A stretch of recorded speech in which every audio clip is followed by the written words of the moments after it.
Khalifah Umar bin Khattab merupakan khalifah kedua Islam yang berhasil menaklukkan Yerusalem pada 637 Masehi. Setelah itu, Umar pun membuat perjanjian dengan penguasa sebelumnya yang juga pemimpin gereja Kristen, Patriark Sopronius.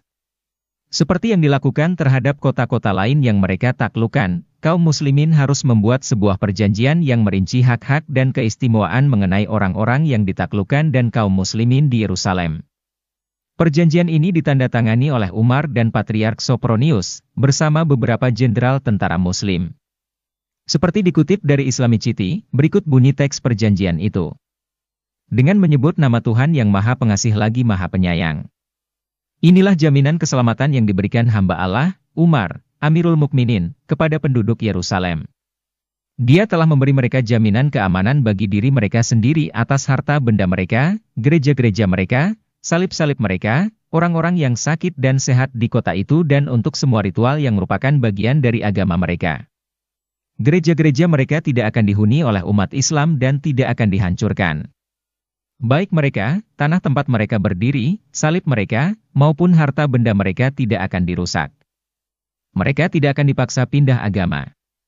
Tidak ada orang Yahudi yang akan tinggal bersama mereka di Yerusalem. Penduduk Yerusalem harus membayar pajak seperti penduduk kota-kota lain dan harus mengusir Bizantium dan para perampok. Penduduk Yerusalem yang ingin pergi bersama Bizantium, mengambil harta benda mereka dan meninggalkan gereja dan salib mereka akan aman sampai mereka mencapai tempat perlindungan mereka. Penduduk desa boleh tetap tinggal di kota jika mereka menginginkannya tetapi harus membayar pajak seperti warga negara.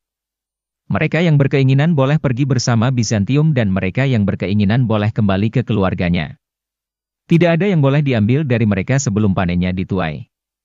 Jika mereka membayar pajaknya sesuai dengan kewajibannya, maka syarat-syarat yang tercantum dalam surat ini berada di bawah perjanjian Allah, menjadi tanggung jawab nabinya, para khalifah, dan orang-orang beriman.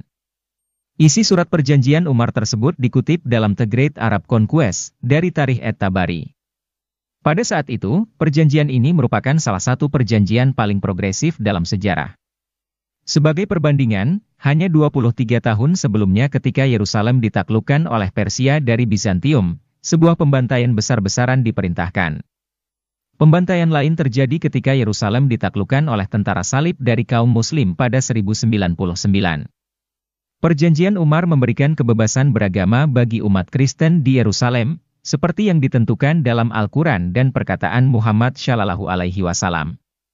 Ini adalah salah satu jaminan kebebasan beragama yang pertama dan paling signifikan dalam sejarah. Meskipun ada klausul dalam perjanjian mengenai pelarangan orang Yahudi memasuki Yerusalem, keasliannya masih diperdebatkan. Salah satu pemandu Umar di Yerusalem adalah seorang Yahudi bernama Ka'ab al-Ahbar. Umar selanjutnya mengizinkan orang Yahudi untuk beribadah di Bukit Bait Suci dan Tembok Ratapan, sementara Bizantium melarang mereka melakukan aktivitas tersebut. Dengan demikian, keaslian klausul mengenai Yahudi dipertanyakan. Namun, yang tidak perlu dipertanyakan lagi adalah pentingnya perjanjian penyerahan diri yang progresif dan adil, yang melindungi hak-hak minoritas. Perjanjian tersebut menjadi standar bagi hubungan Muslim Kristen di seluruh wilayah bekas Kekaisaran Bizantium, dengan hak-hak penduduk yang ditaklukkan dilindungi dalam segala situasi, dan pemaksaan pindah agama tidak pernah menjadi tindakan yang direstui. Revitalisasi kota. Umar segera mulai menjadikan kota Yerusalem ini sebagai landmark penting umat Islam. Dia membersihkan area Temple Mount atau Al-Haram Al-Sharif, tempat Muhammad Shallallahu Alaihi Wasallam naik ke surga. Umat Kristen telah menggunakan daerah tersebut sebagai tempat pembuangan sampah untuk menyinggung perasaan orang Yahudi. Lalu, Umar dan pasukannya, bersama beberapa orang Yahudi, secara pribadi membersihkannya dan kemudian membangun sebuah masjid yang kini dikenal dengan Masjid Al-Aqsa.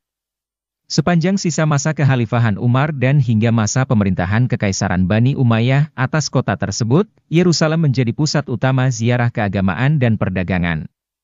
Kubah batu atau The Dome of the Rock dibangun untuk melengkapi Masjid Al-Aqsa pada 691. Banyak masjid dan lembaga publik lainnya segera didirikan di seluruh kota. Penaklukan Muslim atas Yerusalem di bawah Khalifah Umar pada 637 jelas merupakan momen penting dalam sejarah kota tersebut.